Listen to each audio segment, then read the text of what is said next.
Hej alla läsare! Nu har jag precis vaknat och det är söndag. Och jag vaknade vid 8 faktiskt, för jag drömde mardröm att vi kraschade med plan hela min familj. Bra start på morgonen. Egentligen är det här ingen mening med det här, men bara testa på ett videoblogg. Och här nere har jag skrivit om åldersgräns för New Moon. Tyckte det är lite jobbigt att folk tycker att det ska vara 15-årsgräns på New Moon. Men tycker inte jag, för jag har läst boken själv och det är inte ett dugg läbbigt. Nej, det är inte ett dugg läbbigt.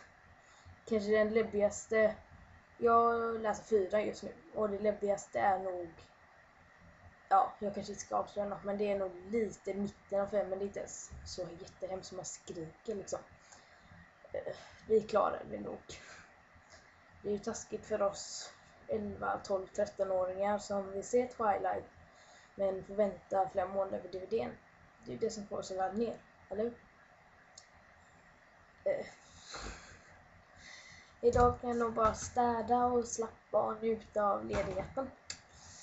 Och försöka få folk att komma till min blogg. Ja, så här ser håret ut. Vad jag färgade. Lite så. Det är fortfarande blont, bara slingat mörkbrunt. Så det är inte svart som alla tror.